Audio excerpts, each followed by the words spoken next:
ശരി, ഇനി നമ്മൾ പ്രവേശിക്കാൻ പോകുന്നത് വലിയൊരു മേഖലയിലേക്കാണ്. നജാസ, നജാസത്തുകളുമായി ബന്ധപ്പെട്ട വിഷയമാണ്. നജാസത്തുകളുമായി ബന്ധപ്പെട്ട വിഷയം. എന്താണ് നജസ് എന്ന് പറഞ്ഞാൽ? നജസ് എന്ന് പറഞ്ഞാൽ എന്താ? നിങ്ങൾ പറഞ്ഞോളി. അശുദ്ധിയാണ്. അത് നജസല്ലോ. മാലിന്യം നമുക്ക് പറയാം. മാലിന്യം.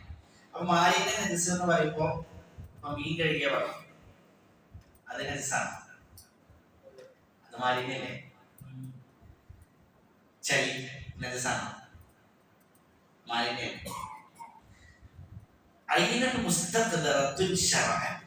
അതാണ് അതിന്റെ ശരിയായ നിർവചനം. അഥവാ മതം മാലിന്യമായി കാണുന്ന, മതം മ്ലേച്ഛമായി മോശമായി കാണുന്ന വസ്തു, അതാണ് നജസായിട്ടുള്ളത്. അപ്പൊ അതിൽ മീൻ കഴുകിയ വെള്ളം വരില്ല, അതിൽ ചളി വരില്ല, അതിൽ വിയർപ്പ് വരില്ല. ഇനി നമ്മൾ പഠിക്കാൻ പോവാണ് എന്തൊക്കെയാണ് നജസ്. ഇപ്പൊ നജസുകൾ ഏതെല്ലാമാണ്? മതം മോശമായി മ്ലേച്ഛമായി കാണുന്നതാണ് നജസുകൾ എന്ന് പറഞ്ഞാൽ. ഇൻഷാല്ലാ നമ്മള് നിസ്കാരത്തിന്റെ ഷർത്തുകൾ പഠിക്കുമ്പോൾ നജസുകൾ നീക്കം ചെയ്യാൻ ഷർത്ത് പഠിക്കും. അപ്പൊ അവിടെ ഏതൊക്കെ നജസുകൾ ഞാൻ വിശദീകരിക്കില്ല, നമ്മളിപ്പോ ഇവിടെ പൂർണ്ണമായിട്ട് പറയാം ഇൻഷാല്ലാ. നജസുകളിൽ ഏറ്റവും പ്രധാനപ്പെട്ട ഒന്ന് മലവും മൂത്രവും. അപ്പൊ മലവും മൂത്രവും നജസാണ്. റസൂൽ സല്ലല്ലാഹു അലൈഹി വസല്ലം ഹദീസിൽ അത് കാണാൻ സാധിക്കും. ഒരു ഹദീസിൽ കാണാം, അന്ന അറാബിയൻ ബാല ഫിൽ മസ്ജിദ്. ഒരു പള്ളിയിലേക്ക് ഒരു അറാബി കടന്നു വന്ന് മൂത്രയിച്ചു. അറാബികൾ എന്ന് പറഞ്ഞാൽ അവർക്ക് സംസ്കാരക്കുറവായിരിക്കും, അറിവ് കുറവായിരിക്കും. അപ്പോൾ ഒരാളെങ്കിലും പള്ളിയിൽ വന്നിട്ട് അയാൾ നേരെ പള്ളിയുടെ സൈഡിൽ പോയിട്ട് മൂത്രയിച്ചു. അപ്പൊ ഇതുകൊണ്ട് സ്വഹാബുകളൊക്കെ പച്ചമുണ്ടാക്കാൻ തുടങ്ങി.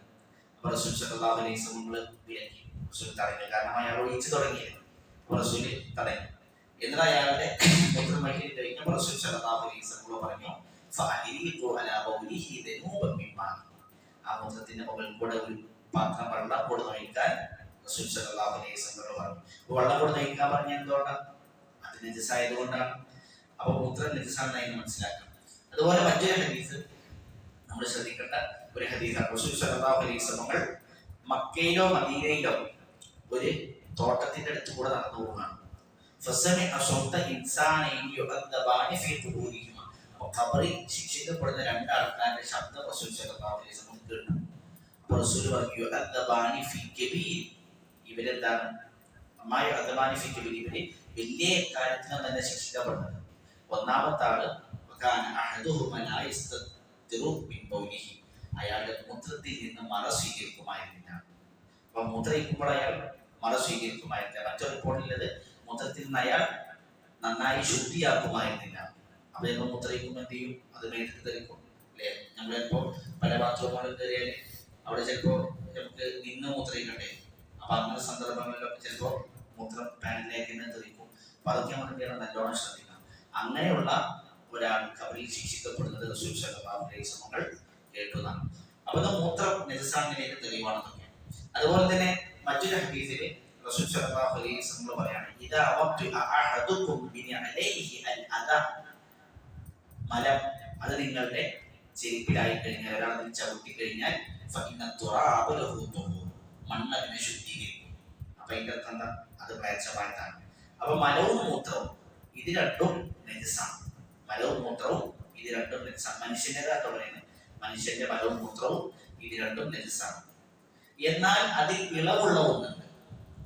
ചെറിയ ഭക്ഷണം കഴിച്ച് തുടങ്ങിയിട്ടില്ലാത്ത ആൺകുട്ടിയുടെ മൂത്രം, അത് ഈ രൂപത്തിലുള്ള നജസല്ല. ഏതാണ്? ഭക്ഷണം കഴിച്ചു തുടങ്ങിയിട്ടില്ലാത്ത ആൺകുട്ടിയുടെ മൂത്രം, അത് നജസല്ല. ഹദീസിൽ കാണാം,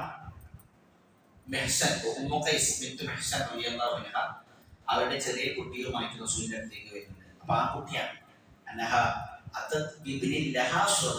ചെറിയ ആൺകുട്ടിയുമായിട്ട് റസൂലിന്റെ അടുത്തേക്ക് വന്നു. ആ കുട്ടിയുടെ പ്രത്യേക ഭക്ഷണം കഴിച്ച് തുടങ്ങിയിട്ടില്ല. അങ്ങനെ റസൂൽ സല്ലല്ലാഹു അലൈഹി വസല്ലം കുട്ടീനെ എടുത്ത് മടിയിൽ വെച്ചു. കുട്ടി മടിയിലൂടെ മൂത്രയിച്ചു. അപ്പൊ റസൂൽ സല്ലല്ലാഹു അലൈഹി വസല്ലം വെള്ളം കൊണ്ടുവന്ന് കൊടുത്തു. റസൂൽ സല്ലല്ലാഹു അലൈഹി വസല്ലം ആ വെള്ളം എടുത്ത് റസൂൽ എന്ത് ചെയ്തു? ഒന്ന് കുടഞ്ഞു. റസൂൽ കഴുകിയില്ല. അപ്പൊ കുടഞ്ഞാൽ മതി, ചെറിയ നജസുള്ളൂ, സാധാരണ മൂത്രത്തിന്റെ നജസല്ല. അതുപോലെ മറ്റൊരു ഹദീസിൽ റസൂൽ വ്യക്തമായിട്ട് പറഞ്ഞു, ആൺകുട്ടിയുടെ മൂത്രം കുടഞ്ഞാൽ മതി, പെൺകുട്ടി കുട്ടിയുടെ മൂത്രം കഴുകി കളയണം. അപ്പൊ പെൺകുട്ടിയാണ് എങ്കിൽ അത് ചെറിയ കുട്ടിയാണെങ്കിലും വലിയ കുട്ടികൾക്കാണെങ്കിലും നെജസാണ്. എന്നാൽ ആൺകുട്ടിയാണ്, അത് നമ്മൾ ശ്രദ്ധിക്കണം. ഭക്ഷണം കഴിച്ചു തുടങ്ങിയിട്ടില്ല, മുലപ്പാല് മാത്രമേ കുടിക്കുന്നുള്ളൂ. ഇപ്പൊ നമ്മള് മുലപ്പാല് കുടിക്കുന്ന സമയത്തിന് സർലാക്ക് കൊടുക്കും, പിന്നെ മറ്റതൊക്കെ കൊടുക്കും, അതൊന്നും പാടില്ല. മുലപ്പാല് മാത്രം കുടിക്കുന്ന, ഭക്ഷണം കഴിച്ചു തുടങ്ങിയിട്ടില്ലാത്ത ആൺകുട്ടി, ആ കുട്ടിയുടെ മൂത്രം അതായി കഴിഞ്ഞാൽ എന്ത് ചെയ്താൽ മതി? നമ്മൾ കുടഞ്ഞാൽ മതി, നമ്മൾ കഴുകേണ്ട ആവശ്യമില്ല. അതിന് ഒരുപാട് ഹിക്മത്തുകളൊക്കെ പണ്ഡിതന്മാര് പറയുന്നുണ്ട്. ചിലപ്പോൾ പൗരും വവായിറ്റും, മലവും മൂത്രവും, ഇത് രണ്ടും നെജസാണ്. രണ്ടാമത്തത് പൗരും വവായിറ്റും ലിഗൈരി മഖ്ബൂലിൻ ലഹം, ഭക്ഷണം മാംസം തിന്നപ്പെടാൻ പറ്റാത്ത ജീവികൾ, മാംസം തിന്നപ്പെടാൻ പറ്റാത്ത ജീവികൾ, അവയുടെ മലവും മൂത്രവും. അപ്പൊ മാംസം തിന്നപ്പെടാൻ പറ്റുന്ന ജീവികളുണ്ട്, മാംസം തിന്നപ്പെടാൻ പറ്റാത്ത ജീവികളുണ്ട്. മാംസം തിന്നപ്പെടാൻ പറ്റുന്ന ജീവികൾ ഏതൊക്കെ? ആട്, പോത്ത്, പശു, കാള, ഒട്ടകം, ഇതൊക്കെ മാംസം തിന്നപ്പെടാൻ പറ്റുന്ന ജീവികളാണ്. ഈ ജീവികളുടെ മലവും മൂത്രവും നെജസാണ്.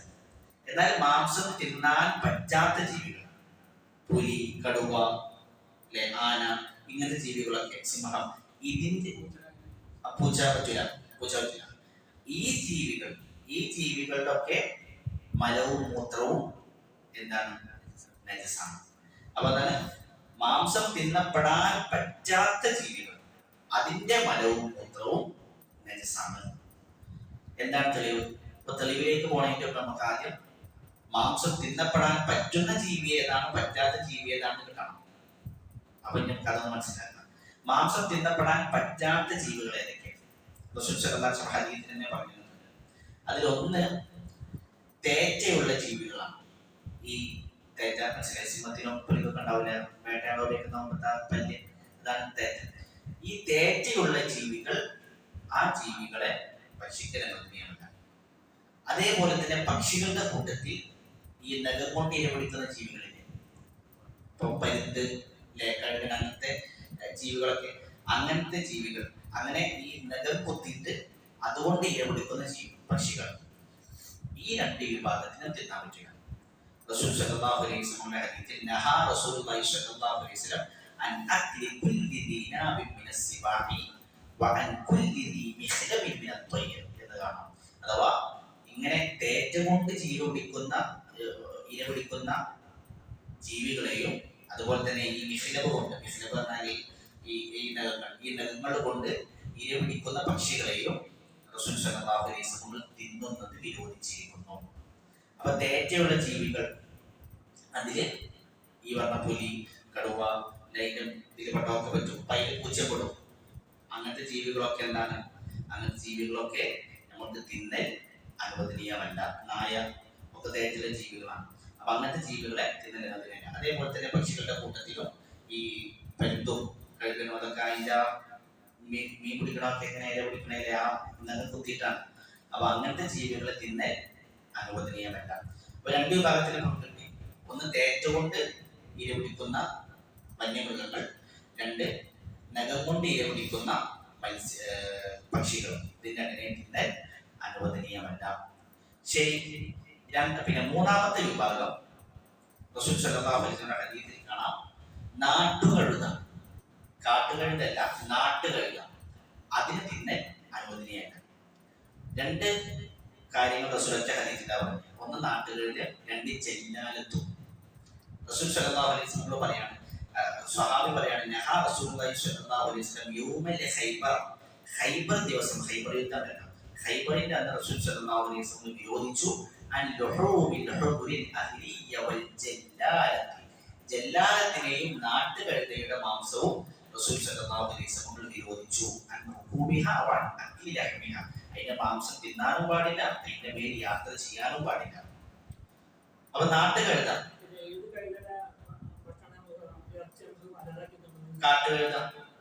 കാട്ടുകഴുതയുടെ ഭക്ഷണം ഹലാലാണ്, മാംസം. പക്ഷെ നാട്ടുകഴുതയുടെ നമുക്ക് ഹറാമാണ്. എന്താണ് ജല്ലാലത്ത്? ജല്ലാലത്ത് എന്ന് പറഞ്ഞാൽ നജസ് മാത്രം തിന്നു വളരുന്ന ജീവി. നജസ് മാത്രം, മലമൂത്രമൊക്കെ അങ്ങനെ നജസ് മാത്രം തിന്നൊരു ജീവി വളരുകയാണെങ്കിൽ അതിനെയാണ് ജല്ലാല എന്ന് പറയുന്നത്. അത് ഏതുമാകാം, കോഴിയാകാം, പശുവാകാം, പോത്താകാം, ഒട്ടകാവാം, ഒരു കോഴി, നമ്മുടെ വീട്ടിലൊരു കോഴി, സാധാരണ കോഴികൾ എന്ത് ചെയ്യും, അരി തിന്നും അല്ലെ, സാധനം കൊത്തിപ്പുറക്കി തിന്നും. എന്നാൽ ഒരു കോഴി ഇതെങ്ങനെ വളരുന്നത്, നെജസ് മാത്രം തിന്നണോ? അങ്ങനെ വളരുന്ന കോഴിയാണ് എങ്കിൽ അതിനെ തിന്നൽ അനുവദനീയമല്ല. അതുപോലെ ഒരു പശു, ആട്, ഇത് സാധാ ഭക്ഷണം വളർന്നില്ല, ഇത് നെജസ് മാത്രം തിന്ന് വളരുന്നുള്ളൂ. ഇങ്ങനെ നെജസുകൾ തിന്ന് വളരുന്ന ജീവിയാണ് എങ്കിൽ അതിനെ തിന്നൽ അനുവദനീയമല്ല. അപ്പൊ ഇമാം നബി റഹ്മത്തുള്ളാഹി പറഞ്ഞ കാണാം, അത് ഒട്ടകമായാലും ശരി, പശു ആയാലും ശരി, പോത്തായാലും ശരി, അതിന് തിന്നൽ അനുവദനീയമല്ല. അപ്പൊ നമ്മൾ 4 കാര്യങ്ങൾ പറഞ്ഞു, മാംസം തിന്നപ്പെടാൻ പറ്റാത്ത 4 കാര്യങ്ങൾ. ഒന്ന്, തേറ്റ കൊണ്ട് ഇര പിടിക്കുന്ന വന്യമൃഗങ്ങൾ. 2, നഖം കൊണ്ട് ഇര പിടിക്കുന്ന പക്ഷികൾ. 3, നാട്ടുകഴുത. 4, ചെല്ലാലത്തിന് നെജസുകൾ തിന്നു വളരുന്ന ജീവി. 5-മത്തത് ഖിൻസീർ, പന്നിമാംസം. അല്ലാഹു സുബ്ഹാനഹു വ തആല പറഞ്ഞു, "ഹുരിമത് അലൈക്കുമുൽ മൈത്തതു വദ്ദമു വലഹ്മുൽ ഖിൻസീർ." പന്നിമാംസം ഹറാമാക്കപ്പെട്ടിരിക്കുന്നു, പന്നിമാംസം എന്നാ പറയുന്നത്. 6-മത്തത് കെൽബ്, നായ. നായയും എന്താണ്, നജസാണ്. റസൂൽ സല്ലല്ലാഹു അലൈഹി വസല്ലമയുടെ ഹദീസിൽ കാണാം, ഇദാ വല തുഹൂറു ഇനാഇ അഹദികും ഇദാ വലഗ ഫീഹി കൽബു അയ്യഗ്സിലഹു 7 മററാത്ത്. നായ നിങ്ങളുടെ പാത്രത്തിൽ തലയിട്ടാൽ അത് വൃത്തിയാക്കാൻ 7 പ്രാവശ്യം കഴിയുകൊണ്ടാണ്. അപ്പൊ അത് നജസായതുകൊണ്ടാണ്. ഇപ്പൊ നായയും നജസാണ്. അപ്പൊ ഇവിടെ നജസുകൾ പറയുന്നത് കൊണ്ട് നമ്മൾ നായയുമായി ബന്ധപ്പെട്ട ഒരു വിഷയം സൂചിപ്പിക്കാം. നായയുടെ മുഴുവൻ ഭാഗവും നജസാണോ? അല്ല. ചില പണ്ഡിതന്മാർ പറഞ്ഞത് നായ എന്ന് പറഞ്ഞാൽ അയിനും നജസാണ്, അഥവാ നായയുടെ മുഴുവൻ ഭാഗവും നജസാണ്. നായയുടെ മുഖം മുതൽ അതിന്റെ വാല് വരെ മുഴുവൻ ഭാഗവും നജസാണ്. എന്നാൽ ചില പണ്ഡിതന്മാർ പറഞ്ഞു നായയുടെ കേല, വെള്ളം, അതുപോലെ അതിന്റെ മൂക്ക്, അവിടൊക്കെ എപ്പോഴും ഉണ്ടാവില്ല, നടക്കുന്നതാണല്ലോ. അതുകൊണ്ട് ആ വായ, നാവ്, മൂക്ക്, ഈ ഭാഗം മാത്രമാണ് നജസ്. അത് അതിന്റെ കേര നജസായതുകൊണ്ട് ഈ ഭാഗം മാത്രമാണ് നജസ്. ഇതാണ് ഹനഫി മദ്ഹബ്. ആദ്യം പറയുന്നത് ഹംബലി മദ്ഹബും ഷാഫി മദ്ഹബും. മാലിക്കി മദ്ഹബ് പ്രകാരം നായ ത്വാഹിറാണ്. നായ എന്തല്ല, നജസല്ല, നായ ശുദ്ധിയുള്ള വസ്തുവാണ്. അപ്പോൾ ഓർക്ക് അതിനതിന്റെ തെളിവുകളുണ്ട്, ശുദ്ധിയുള്ളതാണെന്ന് പറയാൻ ഓർക്ക് അതിനതിന്റെ തെളിവുകളുണ്ട്. ശരി, അപ്പൊ ഏതായിരുന്നാലും ഇങ്ങനൊക്കെ അഭിപ്രായങ്ങൾ കാണാം. അതില് നമ്മൾ മനസ്സിലാക്കേണ്ട വിഷയം, നായനെ നമ്മൾ എങ്ങനെ തൊട്ടാലും നായയുടെ ശരീരത്തിൽ വെള്ളമുണ്ട് എങ്കിൽ, നനവുണ്ട് എങ്കിൽ, അല്ലെങ്കിൽ നമ്മൾ സ്പർശിക്കുമ്പോൾ നമ്മുടെ മേത്ത് നനവുണ്ട് എങ്കിൽ അപ്പോഴേ നനവ് പകരുള്ളൂ. അപ്പൊ നമ്മൾ എന്ത് ചെയ്തു, നായനെ തൊട്ടു. അപ്പൊ നായനെ തൊട്ടപ്പോ നായയുടെ മേത്ത് നനവൊന്നുമില്ല, നമ്മുടെ മേത്ത് നനവില്ല, രണ്ടും കയ്യാണ്. അങ്ങനെയാണെങ്കിൽ നെജസായിട്ടില്ല, നമ്മൾ കൈ എന്ത് ചെയ്യേണ്ട ആവശ്യമില്ല, 7 പ്രാവശ്യം കഴുകേണ്ട ആവശ്യമില്ല. നേരെ മറിച്ച് നമ്മൾ നായനെ തൊട്ടപ്പോൾ നമ്മുടെ കയ്യുമ്പോൾ നനവുണ്ടായി, അല്ലെങ്കിൽ നായയുടെ മേത്ത് നനവുണ്ടായി, ആ അവസ്ഥയിലാണ് നായനെ തൊട്ടത് എങ്കിൽ നെജസ് പകർന്നിട്ടുണ്ട്. നമ്മൾ 7 പ്രാവശ്യം കഴുകണം, 1 പ്രാവശ്യം മണ്ണിട്ട് കഴുകണം. അപ്പൊ എപ്പോഴാ നെജസ് പകരുള്ളൂ? ഒന്നെങ്കിൽ തൊടപ്പെടുന്ന വസ്തുവിൽ, അല്ലെങ്കിൽ തൊടുന്ന വസ്തുവിൽ നനവുണ്ടായിരിക്കണം. അപ്പോൾ മാത്രമേ നെജസ് പകരുള്ളൂ. ഇത് നായയുടെ വിഷയത്തിന് മാത്രമല്ല, എല്ലാ വിഷയത്തിലും ഇങ്ങനെയാണ്. ഇപ്പൊ നമ്മളെ വീട്ടിൽ എന്ത് ചെയ്തു, കുട്ടി മൂത്രയിച്ചു നമ്മളത് കഴുകാൻ പറഞ്ഞു, ഫാൻ ഇട്ടാണ്ട് ഉണങ്ങിപ്പോയി. പിന്നെ നമ്മളെ കൂടെ നടന്നു, പിന്നെയാണ് ഓർമ്മ, അല്ല മൂത്രം കഴിഞ്ഞ കൂടെ നടന്നത്, പ്രശ്നമില്ല, നെജസ് പകർന്നിട്ടില്ല. നേരെ മറിച്ച് നമ്മൾ ആ മൂത്രത്തിൽ ചവിട്ടുന്ന സമയത്ത് നമ്മളെ കാലുമ്പോൾ നനവുണ്ടായിരുന്നെങ്കിലോ നെജസ് പകർന്നു. അപ്പൊ നെജസ് അങ്ങോട്ടൊന്നും പകരണമെങ്കിൽ നനവോട് കൂടി തൊടണം. അത് മനസ്സിലാക്കിയിരിക്കേണ്ട ഒരു പ്രധാനപ്പെട്ട അശ്വലാണ്, അടിസ്ഥാനമാണ്. ശരി, അപ്പൊ നായ അത് നെജസുള്ള വസ്തുവാണ്. നമ്മൾ 6 കാര്യങ്ങൾ പറഞ്ഞു അല്ലെ. 1, വന്യമൃഗം തേറ്റയുള്ളത്. 2, അതിലെ നിലം കൊണ്ട് ഇര പിടിക്കുന്ന പക്ഷികള്. 3, നാട്ടുകഴുത. 4, ചെല്ലാനത്ത്. 5, പന്നിമാംസം. 6, നായ. നായ തേറ്റുള്ള ജീവി കൂടിയാണ്, അതുകൊണ്ട് അതിന് നിന്നെ അനുവദനീയമല്ല. അത് വേട്ടനായ പ്രത്യേകം കളറുള്ളതാണ്, അത് പ്രത്യേകം. അതും എന്തല്ല, വേട്ടനായനെ തിന്നാൻ പറ്റില്ലല്ലോ, വേട്ടനായ പിടിച്ചു കൊണ്ടുവന്നാണ്. അതെ, നമ്മളിവിടെ നായയുടെ മാംസം പറഞ്ഞു, നായയുടെ മാംസം തിന്നാൻ വേണ്ടത് വേട്ടനായ ആണെങ്കിലും നമുക്ക് അതിനെ തിന്നാൻ അനുവദനീയമല്ല. ശരി, ഇനി മൃഗങ്ങളുമായി ബന്ധപ്പെട്ട് മനസ്സിലാക്കേണ്ടത്,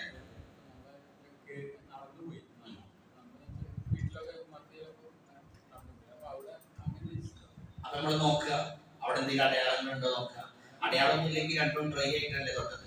അടയാളങ്ങൾ ഉണ്ടെന്നുണ്ടെങ്കിൽ നമ്മൾ എന്ത് ചെയ്യാം, അവിടെ കഴിക്കാം. അല്ലെങ്കിൽ നമ്മൾ വസ്ത്രസഹിതത്തെ കഴുകേണ്ട ആവശ്യമില്ല.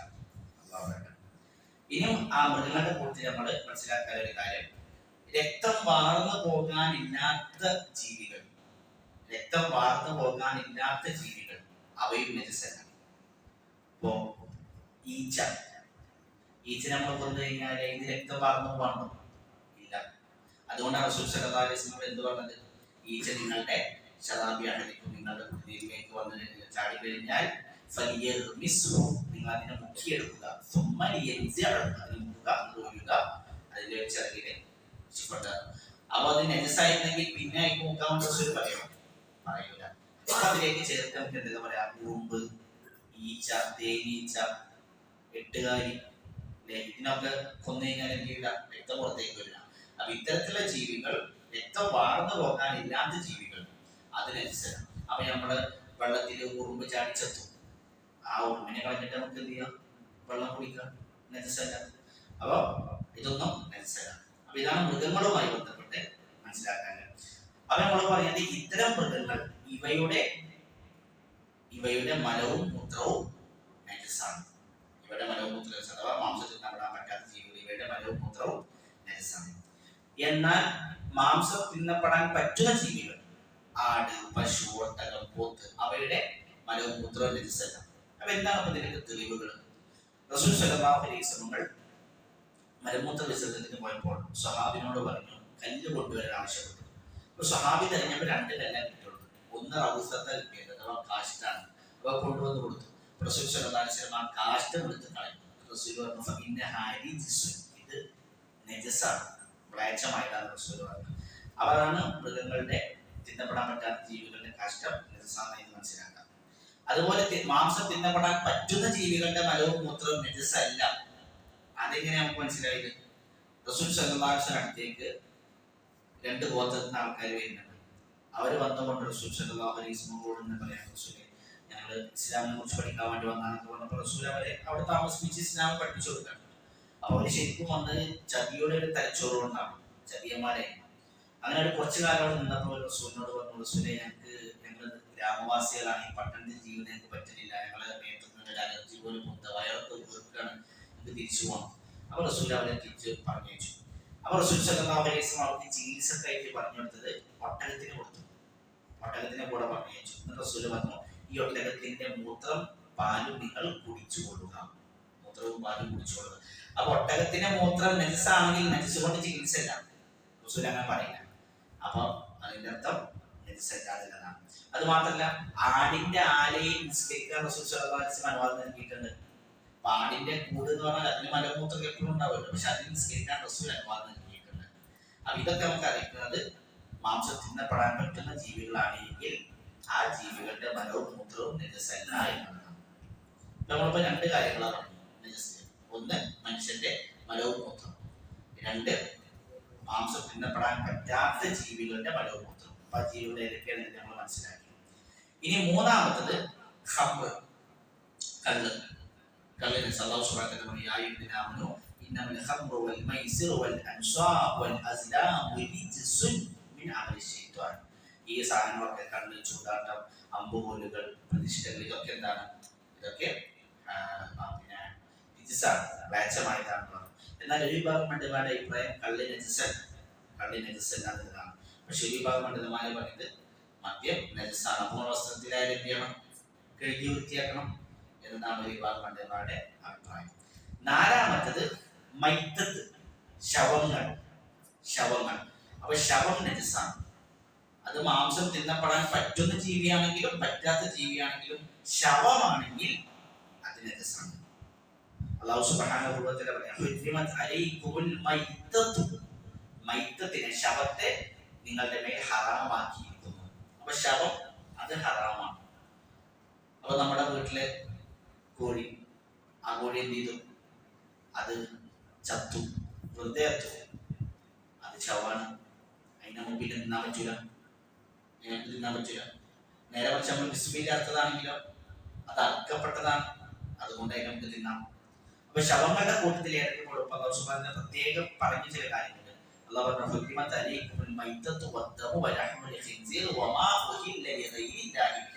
അള്ളാഹുവിന്റെ പേരിലല്ലാതെ അറുക്കപ്പെട്ടത്, അതും ഹറാമാണ്.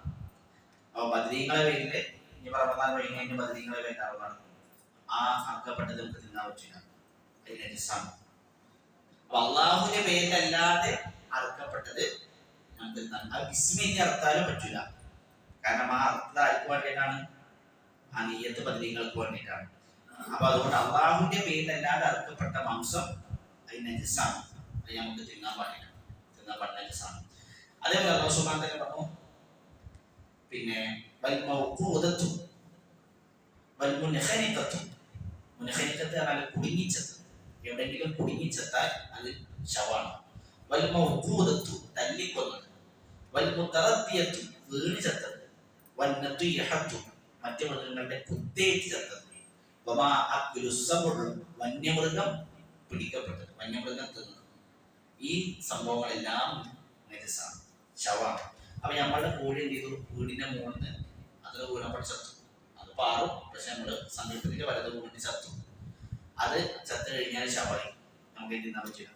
നേരെ മറിച്ച് അതിങ്ങനെ ചോര വാർന്നുകൊണ്ടിരിക്കുക, ചത്തിട്ടില്ല, ചോര വാർന്നുകൊണ്ടിരിക്കുക, നമ്മൾ വേഗം പോയി ബിസ്മില്ലാഹ് നടത്തും. അല്ലാഹു സുബ്ഹാനഹു വ തആല പറഞ്ഞു, ഇല്ലാ മാ ദക്കൈതും ബിഹി, നിങ്ങൾ അറുത്തതൊഴികെ. അറുത്ത് പറ്റും, അപ്പൊ നമുക്ക് ആ കോഴി ഹലാലായി. നേരെ മറിച്ച് ചത്തതായിരുന്നെങ്കിലോ അത് ഹറാമായി. അപ്പൊ അതാണ് ശവമാണ് എങ്കിൽ അത് നജസാണ്, അത് നമുക്ക് തിന്നാൻ പറ്റില്ല. എന്നാൽ അള്ളാഹിന്റെ പേരിൽ ബിസ്മില്ലാഹ് അർക്കപ്പെട്ടതാണെങ്കിൽ അത് നമുക്ക് ഹലാലുമാണ്. അപ്പൊ മൈത്തത്ത് ശവങ്ങൾ അത് നജസിന്റെ ഇനത്തിൽ പെടും, നാലാമത്തെ. ഇനി അഞ്ചാമത്തത് ജിൽദു കുല്ലി മൈത്തത്തിൻ, എല്ലാ ശവങ്ങളുടെയും തോല്, എല്ലാ ശവങ്ങളുടെയും തോല് നജസാണ്. ഇപ്പൊ നമ്മൾ ഉദ്ഹിയ്യത്തിനൊക്കെ പോത്തിനറുക്കും, അറുത്ത് കഴിഞ്ഞാൽ അതിന്റെ തോല് നമ്മൾ അങ്ങോട്ട് പിടിച്ചതും ഇങ്ങോട്ട് പിടിച്ചതും അല്ലേ, അപ്പോൾ ശരീരത്തിലൊക്കെ ആവലുണ്ട്, ഡ്രസ്സിലൊക്കെ ആവും. നജസല്ലേ? ആണോ? അർത്ഥതാണ്, അതാണ് ശ്രദ്ധിക്കേണ്ട. അർത്ഥത്തോട് കൂടിയ ശവല്ല, അർത്ഥത്തോട് കൂടിയ ശവല്ല. അപ്പൊ എല്ലാ ശവത്തിന്റെയും തോലുകൾ അത് നജസാണ്. അത് ആടാണെങ്കിലും പോത്താണെങ്കിലും പക്ഷെ ഏതാണെങ്കിലും ശവമാണോ അതിന്റെ തോല് നജസാണ്. എന്നാൽ ആ തോല് ശുദ്ധിയാക്കാം. എങ്ങനെ ശുദ്ധിയാക്കാം? ഊറക്കിടൽ കൊണ്ട്. അത് ഊറക്കിടൽ പ്രത്യേക പ്രോസസ്സോട് കൂടി ഊറക്കിട്ടാൽ അത് ശുദ്ധിയായിരിക്കും. റസൂൽ സല്ലല്ലാഹു അലൈഹി വസല്ലം പറഞ്ഞു, ഇദാ തുബിദൽ ഇഹാമു ഫഖദതുഹു, പിന്നെ തൊലി ഊറക്കിട്ട് കഴിഞ്ഞാൽ അത് ശുദ്ധിയാകും. റസൂൽ സല്ലല്ലാഹു അലൈഹി വസല്ലമയുടെ ഭാര്യയായ മൈമൂന റളിയല്ലാഹു അൻഹ, അവർക്കൊരു അടിമ ഉണ്ടായിരുന്നു. ആ അടിമക്ക് ഒരു ആടുണ്ടായിരുന്നു. അത് ചത്തപ്പോ അതിലിങ്ങനെ വെച്ചോല് കുഴിച്ചിടാൻ വേണ്ടി കൊണ്ടുപോകാം. അപ്പോൾ റസൂൽ സല്ലല്ലാഹു അലൈഹി വസല്ലം ചോദിച്ചു, അല്ല അഹദത്തും ഇഹാബ, നിങ്ങളുടെ തോലെടുത്തോടെ, ഫദബഗതുമൂഹു, ഊറക്കിട്ടോടെ, വന്തഫഅതും ബിഹാ, അത് നമുക്ക് ഉപയോഗിച്ചൂടെ. അപ്പൊ അവര് തിരിച്ചു വരണം, ഇന്നഹാ മൈത്തത്തുൽ റസൂൽ, ഇത് ശവാണ്, ചത്തതാണ്. അപ്പൊ റസൂൽ പറഞ്ഞു, ഇന്നമാ ഹറമ അക്ലുഹ, അതിന്റെ മാംസം തിന്നല് മാത്രമാണ് ഹറാം, ഇത് തോല് ഉറക്കിട്ടിട്ട് ഉപയോഗിക്കാം. അപ്പൊ തോല് ഉറക്കിട്ട് കഴിഞ്ഞാൽ അത് ശുദ്ധിയതായി. പക്ഷെ അവിടെ ശ്രദ്ധിക്കേണ്ട വിഷയം, നമ്മൾ നേരത്തെ പറഞ്ഞേ മാംസം തിന്നപ്പെടാൻ പറ്റാത്ത ജീവികൾ, ആ ജീവികളുടെ തോല് ഉറക്കിട്ടാലും ശുദ്ധിയാവില്ല. ആ ജീവികളുടെ തോല് ഉറക്കിട്ടാലും അത് ശുദ്ധിയാവുകയില്ല. അപ്പോ നമ്മുടെ നാട്ടിലൊക്കെ ലെതറിന്റെ സാധനങ്ങളൊക്കെ ഉണ്ടാവും, ലെതറിന്റെ വെറ്റ്, ലെതറിന്റെ ചെരുപ്പ്, അതൊക്കെ ഈ രൂപത്തിൽ ഇപ്പൊ പാമ്പിന്റെ തോലോടൊക്കെ ഉണ്ടാകും, പുലിത്തോലോടൊക്കെ ഉണ്ടാകും. അതുകൊണ്ടൊക്കെ ഉണ്ടാക്കിയതാണെങ്കിൽ അത് നജസാണ്, ഉപയോഗിക്കാൻ പാടില്ല, നജസാണ്. അപ്പൊ മാംസം തിന്നപ്പെടാൻ പറ്റുന്ന ജീവികൾ അതിന്റെ തോലെ ഉറക്കിട്ടാൽ ശുദ്ധിയാവുകയുള്ളൂ, അല്ലാതെ ഉറക്കിട്ടാൽ ശുദ്ധിയാവുകയില്ല.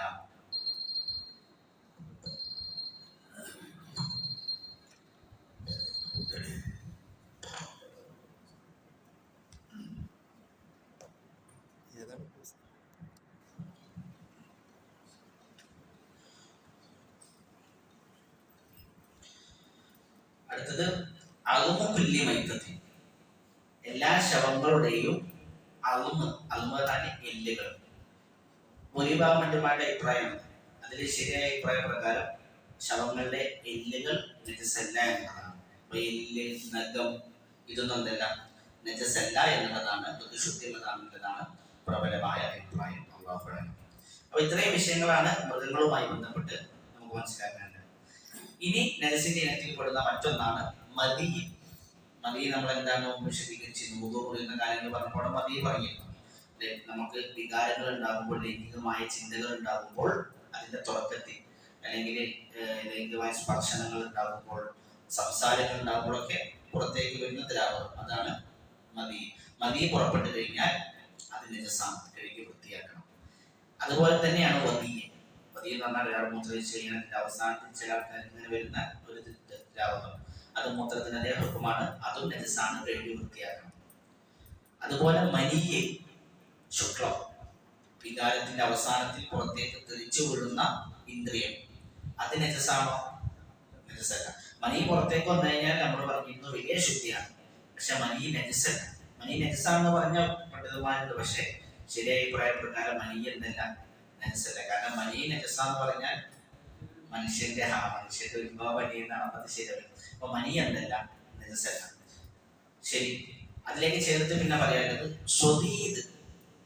സ്വദീദ് എന്ന് പറഞ്ഞാൽ നമ്മള് ചരം എന്നൊക്കെ പറയില്ലേ, അല്ലെ, ചരം. അതെ, അതേപോലെ തന്നെ അതിലേക്ക് ചേർത്ത് നമുക്ക് എന്താ പറയാ, അപ്പോ ഈ പിന്നെ ജുർഹ് എന്നൊക്കെ പറയും, അഥവാ ഈ മുറിയായി. അപ്പൊ മുറിയുടെ തുടക്കത്തിൽ ചെലെന്ന് പറഞ്ഞാൽ കുറച്ച് കട്ടിയിൽ ഇങ്ങനെ മഞ്ഞ കളറൊക്കെ ചേർന്ന് വരുന്നു. ഇത് ചിലപ്പോൾ മുറിയായി കഴിഞ്ഞാൽ തൊട്ടാൽ തന്നെ ചിലപ്പോൾ ഒരു വെള്ളം ഇങ്ങനെ വരും. അത് പിന്നെ ഒന്നുകൂടി കൂടി കഴിഞ്ഞാലാണ് പിന്നെ ചെലായിട്ടുമാണ്, അതൊന്നുകൂടി കൂടി കഴിഞ്ഞാലാണ് രക്തായിട്ടുമാണ്. അപ്പൊ ഈ പിന്നെ മുറിയുടെ തുടക്കത്തിൽ വരുന്ന വെള്ളം, അതുപോലെ ചെലം, ഈ വെള്ളം ഇത് നജസാണോ? അത് കുറച്ചാണെങ്കിൽ നജസല്ല. അതാണ് എല്ലാ പണ്ഡിതന്മാരും പറഞ്ഞത്. കുറച്ച് വന്നു ചോദിച്ചാൽ അതുകൊണ്ട് പ്രശ്നമില്ല. എന്നാൽ തോന വന്നിട്ടുണ്ടെങ്കിൽ അത് നജസാണെന്ന് പറഞ്ഞ പണ്ഡിതന്മാരുണ്ട്, നജസല്ല എന്ന് പറഞ്ഞ പണ്ഡിതന്മാരുണ്ട്. അപ്പൊ കൂടുതൽ ശരിയായി മനസ്സിലാവുന്നത് അത് നജസല്ല എന്നുള്ളതാണ്, അത് നജസല്ല. പക്ഷെ നമുക്ക് സൂക്ഷ്മത്തിൽ നല്ലത് എന്താണ്? അത് കഴുകി വൃത്തിയാക്കലാണ്. എന്നാൽ ജലം തോന വന്നാൽ നജസല്ല, അത് ത്വാഹിറാണ്, ശുദ്ധിയുള്ളതാണ്. കാരണം അതിന് നജസാണിലേക്ക് പ്രത്യേകിച്ച് തെളിവുകളൊന്നും വന്നിട്ടില്ല, അതുകൊണ്ട് ശുദ്ധിയുള്ളതാണ് എന്നുള്ളതാണ് അത് പ്രബലമായ അഭിപ്രായത്തെ മനസ്സിലാവുന്നത്. എന്നാൽ സൂക്ഷ്മതക്ക് നല്ലത് അത് കഴുകി വൃത്തിയാക്കുന്നതാണ്. ഇനി അവസാനത്തത് ദമുൻ, രക്തം. ഇത് നമുക്ക് കുറച്ച് മനസ്സിലാക്കാനുണ്ട്. രക്തം നജസാണോ?